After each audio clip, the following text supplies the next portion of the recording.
Je vous ai demandé quel événement avait été le plus marquant de 2024. Et les choses qui sont le plus revenues, c'est dans un premier temps l'élection de Donald Trump, en tant que 47e président des États-Unis d'Amérique, et la dissolution / les législatives anticipées en France cet été. C'est vrai que c'était une dinguerie en vrai. Toi, Anto, toi, Oui. c'est quoi l'événement qui t'a le plus marqué cette année? En positif ou en négatif, peu importe. Alors, je vais dire un truc, mais bon, c'est à plus petite échelle, mais l'augmentation des charges pour les auto-entrepreneurs, parce que apparemment, on profiterait de l'État. Alors, il se passe des trucs tous les ans, mais 2024 était particulièrement chargé en événements marquants. Du coup, je vous propose de revenir sur les gros trucs qui sont passés cette année, parce que même moi, il y en a que j'avais loupé ou complètement zappé. On va commencer avec les élections. Oui, parce que cette année, il y a eu des élections dans au moins 70 pays. Aux États-Unis, en Russie, au Royaume-Uni, en France, ok, ça, c'était pas trop prévu, au Mexique, qui a élu sa première femme présidente de son histoire, mais aussi les plus grosses élections de l'histoire, en Inde, avec plus de 600 millions de votants. Mais j'en ai choisi 4, parce que c'est celles qui m'ont le plus marqué, moi. Pour la France, c'était pas prévu, comme j'ai dit juste avant. Gabriel Attal avait été élu Premier ministre en janvier, après la démission du gouvernement d'Elisabeth Borne. Et puis, il était censé rester jusqu'à 2027, quoi. Bon, son remplaçant a pas duré très longtemps, mais ça, on en parlera plus tard. À ce moment-là, j'étais avec Léa Chamboncel et plein d'autres meufs cool dans un bar pour faire une table ronde qui était en stream. Et c'est trop marrant parce qu'on commentait du coup les résultats des européennes en mode ah, c'est terrible quand même, l'extrême droite qui a bien gagné des élections et paf, il y a des nouvelles élections par-dessus. J'étais en mode vite, faut que j'aille chez moi, faut que je parle à mes potes, faut que je vois ce qui se passe. Ça m'a vraiment fait l'impression d'une grenade dégoupillée, comme dirait un certain trou du cul. Le 9 juin 2024, le RN remporte les élections européennes et on sait pas trop comment ni pourquoi. Apparemment, c'était un vote de confiance caché pour le gouvernement. Je dissous donc ce soir l'Assemblée nationale. Du coup, élections législatives anticipées, le PS, la FI et le PCF s'unissent derrière le nouveau Front populaire et remportent les élections. Bon, pas à la majorité absolue, donc pas assez pour contrôler l'Assemblée, mais assez pour arriver en tête. La tradition veut que le président choisisse un Premier ministre issu de la majorité, mais on sait pas trop ce qui s'est passé. Apparemment, les Jeux Olympiques et Paralympiques faisaient qu'on pouvait pas choisir de nouveau gouvernement. Si vous êtes juriste et que vous savez le pourquoi du comment, n'hésitez pas à l'expliquer en commentaire, s'il vous plaît. Mais du coup, 3 mois après les législatives, donc 3 mois sans gouvernement. Le 5 septembre 2024, Michel Barnier, issu des Républicains, donc le parti arrivé 4e aux législatives, devient le 17e Premier ministre de la 5e République. À 73 ans, c'est aussi le plus vieux, succédant à Gabriel Attal, qui était aussi le plus jeune. Bref, personne a vraiment compris ce qui s'est passé, et au final, Barnier a duré moins longtemps que le temps qu'il a fallu pour le choisir. Tout ça pour qu'on finisse avec François Bayrou, Premier ministre. Et Valls, et Darmanin, et Borne, et Berger, et... Qu'est-ce qu'on a fait pour mériter ça? Mais celle qui pèse le plus à l'international, ça reste les élections états-uniennes. L'événement sociopolitique qui m'a le plus marqué en 2024, c'est l'élection de la deuxième élection de Donald Trump aux États-Unis, et donc la défaite de Kamala Harris, parce que c'était très inattendu pour moi. Je pensais être assez certaine que Kamala passerait, mais en fait, pas du tout. Et c'est quelque chose qui fait quand même très peur, de voir Trump être réélu une deuxième fois et de voir aussi que son programme est pire qu'avant. Au moment où on sort la vidéo, on est à 1 semaine de son accès à la présidence et on dirait que ça va être compliqué. Il a perdu la course à la réélection au profit de Joe Biden en 2020, mais on va pas se mentir, les 4 années qui ont suivi, c'était pas la panacée non plus.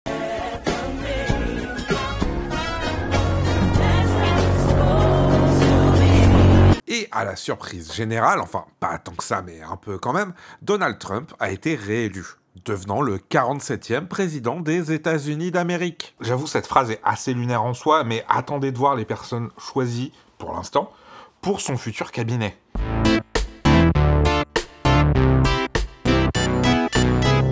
Et les 4 années qui viennent vont s'annoncer compliquées, hein, repli sur soi du pays, taxes sur les imports qui vont aussi impacter les Américains, la déportation la plus massive que le pays ait jamais vue, la destruction annoncée du ministère de l'Éducation, les coupes budgétaires supervisées par Elon Musk, bref... Je sais même pas quoi dire en fait. S'il y en a parmi vous qui vivent aux États-Unis, force à vous, vraiment. À l'île Maurice aussi, il y a eu des élections. Mais c'est pas tant les élections en elles-mêmes que ce qui s'est passé autour qui va nous intéresser aujourd'hui. Les 10 et 11 novembre 2024, les Mauriciens votaient pour élire leur nouveau gouvernement. Et les gens étaient bien déter à faire sauter Pravin Jugnauth, en poste depuis 7 ans, qui succédait à son père, Anirudh Jugnauth, qui avait lui-même été Premier ministre 3 fois depuis 1982. Du coup, Navin Ramgoolam est élu Premier ministre pour la 3e fois depuis 1995. Ah, et c'est aussi le fils du premier Premier ministre du pays, Sewasego Ramgoolam. En fait, depuis l'indépendance du pays en 1968, c'est arrivé qu'une fois qu'il y a un Premier ministre qui s'appelle ni Ramgoolam ni Jugnauth. Non mais cherchez pas la politique à Maurice, c'est un délire. Mais le pays, il est stable. Plus qu'ici en tout cas. Bref, c'est quoi les bails? Pourquoi les gens étaient si vénères contre le Jugnauth là? Eh ben, il se trouve que quelques semaines avant les élections, un certain Monsieur Moustache en créole mauricien donc, commence à publier sur Facebook des enregistrements. Et vraiment, c'est un merdier. Dedans, on peut y entendre pêle-mêle des policiers qui tentent de couvrir un meurtre, Pravin Jugnauth lui-même en train d'essayer de convaincre un magistrat sur un jugement, des bails de corruption et j'en passe. Bonjour, Monsieur le ministre, le PM veut parler. Yes. Allô? Allô? Oui, bonjour. Bonjour. Tu dans ton bureau là? Oui. Finance? Oui. Mais dis-moi une affaire. Tu officier peut dire, ça lettre qui bizarre instruct ça dans différents ministères là? Comment dire, mettre ça dans les diarrhées, non, pas ça. Et ça gogote ministère là. Mon peut plein que ça moi, hein? Mon cas dire tant d'affaires. Qui ça couillon qui me dit ça là? Amène les autres là, moi les autres explique-moi, man, fallu les autres maman là. PM, calmez-vous. Tous ces comptes vont sauter, hein, Facebook, TikTok, Insta, au final il a continué à publier sur YouTube. Du coup, Jugnauth, le Premier ministre, a essayé de faire bloquer les réseaux sociaux le temps des élections. Scandale, atteinte à la démocratie, ça a duré une journée. Parce que, c'est chaud, en fait. À cette heure, on sait toujours pas qui est ce Monsieur Moustache, mais en petit troll qu'il est, sa dernière vidéo, c'est juste un scud d'1 minute 30 pour dire au revoir aux membres du gouvernement sortant. Bref, sacré bordel. Alors, il y a eu plein d'élections qui se sont passées bizarrement en 2024. Hein. Je rappelle qu'il y a plus de 70 pays qui ont élu un nouveau gouvernement cette année. Mais je vais faire un dernier crochet en Europe, avant de passer à autre chose. Plus spécifiquement, en Roumanie. Le 24 novembre se tient le premier tour des élections présidentielles et le candidat qui arrive en tête, un mois plus tôt, personne n'avait jamais entendu parler de lui. Le boug est sorti de nulle part en spammant TikTok, à base de plus de 25 000 comptes de soutien et des milliers de vidéos qui sont apparues du jour au lendemain. Pas de campagne classique, pas de tractage, juste du flood sur TikTok. Et apparemment, ça a marché. Sauf qu'en creusant un peu plus, on s'est rendu compte que Călin Georgescu, candidat d'extrême droite pro-russe, avait été arrosé de fonds étrangers. Et qu'en parallèle de sa campagne ultra agressive sur fond de conservatisme énervé, tout un tas d'institutions et de sites gouvernementaux avaient subi des tentatives de cyberattaques. Probablement russes, hein, d'après les services de renseignement roumains et états-uniens. Résultat, devant les preuves d'ingérence étrangère dans les élections, la Cour constitutionnelle a tout simplement annulé les résultats du premier tour. Et les Roumains vont devoir retourner voter. C'est rassurant pour les élections à venir, dites donc. 2024, c'est pas que des élections bordéliques, hein. Malheureusement, en termes de sbeul, il y a aussi les guerres. Alors, celle dont on a le plus parlé, enfin, je sais pas vraiment si on peut parler de guerre quand il y a qu'une seule armée impliquée, bref, c'est le conflit israélo-palestinien, qui s'est intensifié depuis l'attaque terroriste du Hamas le 7 octobre 2023. Alors, on va pas faire comme si ça avait commencé le 7 octobre 2023, hein. J'ai justement sorti une vidéo le mois dernier sur une partie du sujet, hein. Si vous voulez plus de détails, je vous mets le lien juste au-dessus. Mais pour résumer ce qui s'est passé cette année... Alors, la ville de Rafah, où vivait la moitié de la population de la bande de Gaza, a été complètement rasée. Le chef du Hamas a été tué et celui du Hezbollah au Liban aussi, tant qu'à faire. C'est tellement le sbeul que je sais pas s'il se passera pas de nouvelles catastrophes au moment de la sortie de la vidéo. Mais le bilan actuel est d'environ 50 000 morts du côté palestinien qui sont enfermés dans la bande de Gaza et qui se font bombarder continuellement depuis plus d'1 an maintenant. Et entre les massacres de civils, le refus d'accès à de l'aide humanitaire et la destruction systématique des villes et des abris, la situation est reconnue et dénoncée comme un génocide par tout un tas d'ONG, par les Nations Unies, par Amnesty International, enfin par tout le monde à part les coupables et les gouvernements qui leur sont alliés. Et vu l'origine géographique des gens qui regardent cette vidéo, il y a de grandes chances que votre gouvernement en fasse partie aussi. Le fait que ça ait continué comme ça, avec un tel niveau d'impunité sur la scène internationale, dans les médias, et un tel niveau de déshumanisation et de mensonges, c'est quand même assez hallucinant. Je pense que ça sera retenu dans l'histoire comme un moment, vraiment un de ces moments gravissimes et incompréhensibles. On va se retourner là-dessus en disant mais qu'est-ce que c'était que ce bordel? Et je pense que ça va être une rupture pour une génération qui aura vécu ça en direct, quoi. Pour aussi en fait la chape de plomb, quoi, le niveau de maccarthisme et d'impunité que ça a créé dans nos sociétés, voir à quel point une classe médiatique, une classe politique peuvent aller justifier ça en se mettant en branle-bas de combat. C'est quand même je pense un indicateur de ce à quoi on peut s'attendre, y compris sur d'autres choses. Comme justification de crimes à grande échelle, de déshumanisation. Puis il y a l'Iran aussi qui est directement rentré dans le conflit. D'abord avec une attaque de drone à laquelle Israël a répondu en bombardant l'ambassade iranienne en Syrie, et puis plus tard dans l'année, l'Iran a carrément envoyé des missiles sur Israël. Il y a aussi la guerre en Ukraine qui s'éternise. Pour rappel, ça a commencé en février 2022. La Russie a envahi l'Ukraine et depuis, c'est le sbeul, quoi. D'un côté, on a l'Ukraine, dont le président fait le tour du monde pour demander ce qu'il peut en soutien financier et militaire, et de l'autre, la Russie, qui s'est embourbée dans un conflit long avec du soutien en armement de pays comme la Corée du Nord ou l'Iran, mais aussi de mercenaires d'un peu partout, genre la Corée du Nord encore, ou même le Yémen. D'ailleurs, il y a tout un tas de soldats nord-coréens qui sont déjà morts en Ukraine parce qu'ils sont un peu utilisés comme de la chair à canon par l'armée russe. Non mais sérieusement, le Premier ministre, c'est François Bayrou. Moi, cette année 2024, ce qui m'a vraiment marqué, je pense comme beaucoup de gens, c'est sur cette fin d'année, la chute de Bachar al-Assad. C'est la fin quand même de plus de 50 ans de régime d'Assad, puisque faut inclure son père dans ce régime-là. Et c'est arrivé hyper vite, et perso je m'étais déconnecté un petit peu des réseaux, et donc j'ai suivi le tout début de l'affaire, et je me suis reconnecté quelques jours plus tard, j'ai vu que c'était entre guillemets fini, et j'hallucine de voir à quel point des dictateurs comme ça, qui arrivent à avoir une mainmise sur un pays, sur toute une population pendant des décennies, peuvent éclater comme ça en quelques jours. Vous attendez pas à un résumé de la situation parce que c'est méga complexe, et j'ai absolument pas la prétention de vous expliquer ça dans une sous-partie de vidéo de fin d'année. À vrai dire, on prépare une vidéo qui rentre plus en détail dans les bails, mais faudra attendre qu'on puisse mieux les cerner déjà. Mais pour la faire courte, le 30 novembre, une coalition de forces rebelles prend la ville d'Alep. Sur le moment, tout le monde est un peu surpris, mais ok, soit. Sauf que, moins d'une semaine plus tard, cette même coalition prend carrément la capitale du pays, forçant le président Bachar al-Assad, surnommé le boucher, à fuir le pays. S'ensuivent des scènes de liesse dans les rues de Damas, d'autres villes de Syrie, voire un peu partout dans le monde. Faut comprendre que ça fait une quarantaine d'années que la famille Assad tient le pays, et salement. Des milliers de civils, rebelles et opposants politiques enfermés, torturés et exécutés sur des décennies. Et encore, on sait pas tout. Genre, les rebelles ont trouvé des tunnels sous les prisons où étaient enfermés ceux qui dérangent le régime. Si je dois vous donner un exemple, pour moi, c'est celui de Mazen al-Hamada, militant syrien qui avait fui le pays après avoir été torturé dans les prisons d'Assad. En 2020, il rentre en Syrie et depuis, silence radio. Jusqu'à la prise de Damas, pendant laquelle on a retrouvé son cadavre dans un hôpital militaire. Et des Mazen, il y en a eu des milliers en Syrie. Bref, ciao Bachar, et on espère fort que ça aille mieux pour les Syriens. Sur une autre note, on va parler de la République démocratique du Congo 2 secondes. J'annonce, c'est un sujet turbo compliqué.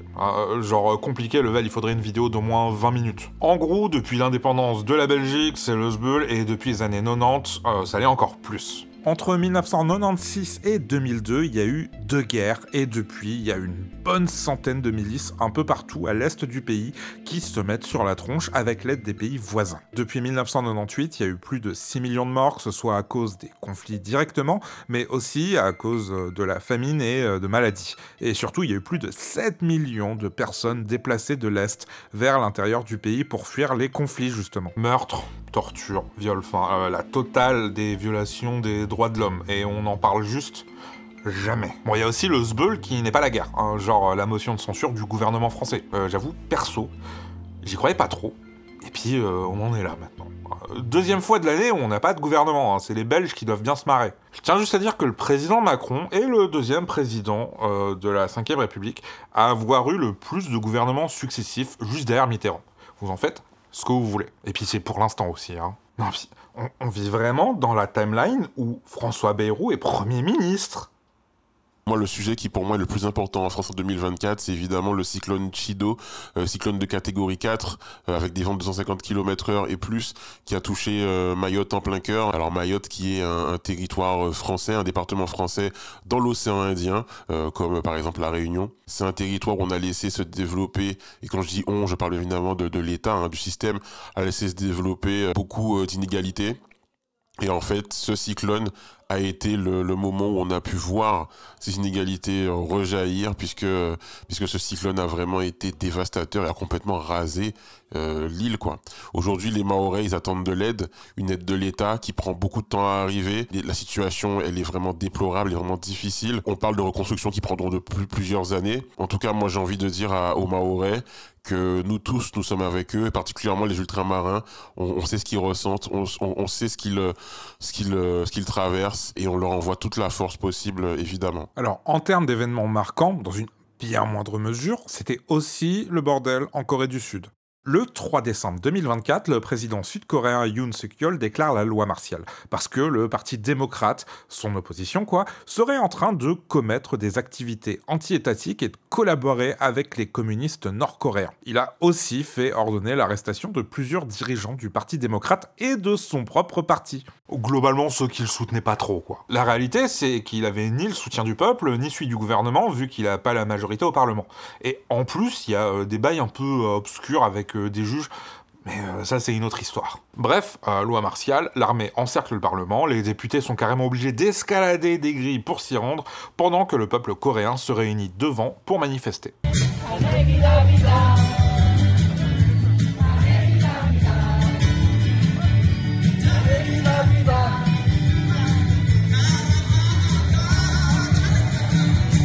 Et une heure plus tard, le Parlement vote la fin de la loi martiale. Genre, c'est un coup d'État d'une heure qui s'est résolu de manière démocratique. GG les Coréens. Suite à ça, plusieurs membres de son cabinet ont démissionné, et je sais pas ce qu'il en est au moment où sort cette vidéo, le Parti démocratique a essayé de faire voter une motion de censure pour destituer le président Yoon Suk-yeol, mais c'est pas passé.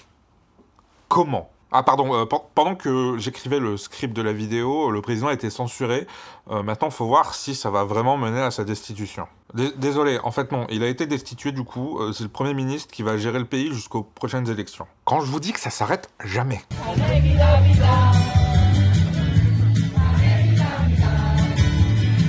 De l'autre côté de la planète, il y a eu une révolution au Bangladesh. Suite à une série de manifestations contre un système de quotas dans la fonction publique qui favorisait les sympathisants du parti de la première ministre, les manifestants ont tout simplement fini par se rendre au palais ministériel, forçant la dirigeante du pays à fuir en hélico. Alors, on a déjà oublié, j'ai l'impression, mais il y a aussi une attaque terroriste à Moscou en mars. Des terroristes de l'État islamique ont ouvert le feu dans une salle de concert, tuant près de 150 personnes. Le climat aussi a fait des siennes, entre les ouragans qui ont ravagé le sud des États-Unis, les inondations monstres en Espagne, en Thaïlande, en Malaisie ou en Inde, et aussi les records qui font de 2024 l'année la plus chaude jamais enregistrée. Le dérèglement climatique se porte toujours très bien. Il a fait tellement chaud que des fleurs ont poussé en Antarctique. En Antarctique, des fleurs. Et vu comme la 29e conférence pour le climat s'est faite snobber par les dirigeants des principales puissances mondiales cette année, autant vous dire qu'on n'est pas sorti des ronces, mes petits potes. Bon, il y a aussi eu des trucs chauds, mais moins graves. Genre les 2 astronautes qui se sont retrouvés coincés dans l'espace, la mort soudaine d'Alexei Navalny en prison, un farouche opposant à Vladimir Poutine, mais aussi un gros facho. Alors là, Vladimir Poutine, qui a été réélu pour la 5e fois cette année avec 88% des voix, aucun de ses concurrents n'a même réussi à dépasser les 5%. Un score qu'on pourrait qualifier de soviétique. Ah, et il y a Tupperware, l'entreprise qui fait les Tupperware, qui a fait faillite. Voilà, c'est pas du tout du même niveau, mais je pensais qu'il fallait le mentionner. Et avant de passer à autre chose, le gouvernement brésilien a fait bloquer Twitter suite à un refus de la plateforme de réguler les comptes qui essayaient d'influer sur les élections. Vu le poids des réseaux sociaux aujourd'hui, qu'on a pu le voir avec les élections en Roumanie, ça reste une crainte légitime. Et devant le refus des dirigeants, la Cour suprême brésilienne a juste dit bye bye. Et en vrai, quitter ce réseau du démon là. Non mais François Bayrou, Premier ministre. 2024, c'était pas que des mauvaises nouvelles non plus. Moi, j'ai choisi, pour se souhaiter une bonne année, finalement, une actualité qui a eu lieu du côté du PAF avec la décision de l'ARCOM en novembre 2024 de ne pas renouveler la fréquence de C8 en raison des manquements de l'émission de Cyril Hanouna, Touche pas à mon poste. Et on va pas se mentir, avec une année qui a pas été ouf, se dire qu'on a un canal de désinformation en moins, c'est toujours ça de prix. Alors il y a eu la chute d'Assad, comme on l'a dit, mais aussi la restitution de l'archipel des Chagos à l'île Maurice par le Royaume-Uni. La France est devenue le premier pays où l'avortement est inscrit dans la Constitution, et la Norvège devient le premier pays aussi où on vend plus de voitures électriques que de voitures thermiques. Ah, et la gauche a gagné les législatives, même si ça n'a rien changé. Ah, et félicitations à Félix R 57777, qui a fait sa demande en mariage, et à Thomas C 2246 pour la naissance du petit troisième. Et qu'est-ce qu'on peut attendre de 2025 ? Avec l'arrivée de Donald Trump au pouvoir en janvier, il y a plein d'inconnus qui se pointent. Genre, est-ce que les États-Unis vont continuer à soutenir l'Ukraine ?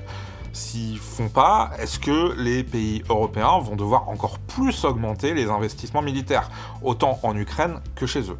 Quid des relations internationales entre les États-Unis et la Chine aussi ? Quelle sera la situation à Gaza ? En termes de prévisions plus proches de nous, je pense pas trop me mouiller en pariant sur une nouvelle dissolution du gouvernement français cet été. Ah, il y a l'Allemagne aussi. Devant les scores de l'extrême droite dans l'est du pays aux élections fédérales de cet automne, le chancelier Olaf Scholz a demandé un vote de confiance au Bundestag, l'équivalent de l'Assemblée chez nous, quoi. Et s'il perd ce vote de confiance, ça déclenchera des élections législatives anticipées en février 2025. Et là, on sait pas ce que ça va donner, quoi. Ah, en fait, lundi dernier, Scholz a perdu le vote de confiance. Législatif pour tout le monde. Wouhou. Bref, je la sens pas trop, la nouvelle année 2025, perso. Alors, j'ai dû zapper énormément de trucs, parce que, mine de rien, c'était une année turbo agitée, surtout vers la fin, d'ailleurs. J'ai même pas parlé des JO, parce que, franchement, je savais pas quoi en faire, en fait, et il fallait bien que je tranche. Donc, comme vous l'aurez compris, cette liste est absolument subjective. Du coup, si vous avez des mentions honorables, n'hésitez pas en commentaire. Et vous, vous pensez que ce sera comment 2025 ? N'hésitez pas à balancer vos prévisions en commentaire, et puis on se recapte en fin d'année prochaine pour voir comment ça s'est passé. On a même fait un bingo en live sur Twitch. Prenez une capture d'écran. Ah, et 2024, c'était aussi l'année de la reprise pour la chaîne, après 4 ans de pause. On était repassé sous la barre des 200 000 abonnés, et un peu plus tôt, en décembre, on vient de réatteindre ce chiffre. C'est assez lunaire. Et ça dépasse vraiment de loin les attentes que j'avais pour une reprise. Et tout ça, c'est grâce à tous les gens qui sont autour de moi, Anto, Evie, tous les gens qui sont là depuis le début et qui m'accompagnent depuis un paquet d'années maintenant. Tous ceux qui m'ont filé un coup de main à un moment ou à un autre, et puis vous, qui regardez nos vidéos, toujours un peu plus nombreux à chaque fois. Donc merci à tous, la MIF. Ça fait boomer de faire ça, je crois, maintenant. Ouais. Je rappelle un dernier coup que si vous voulez soutenir la chaîne, on a ouvert un Patreon. Je peux pas vous promettre de grosses contreparties, mais vous avez au moins les vidéos un jour avant leur sortie. Donc si vous avez des idées de contrepartie, en vrai, je suis preneur. Allez, prenez soin de vous, prenez soin de vos proches. Et moi, je vous dis à l'année prochaine. Enfin, bref. Puis bonne année aussi. Ciao. Le Premier ministre, c'est François Bayrou. Pardon, je suis désolé. Non mais sérieusement, le Premier ministre, c'est... J'arrive même pas à le dire. Comme dirait l'autre, on n'est pas payé, mais qu'est-ce qu'on se marre.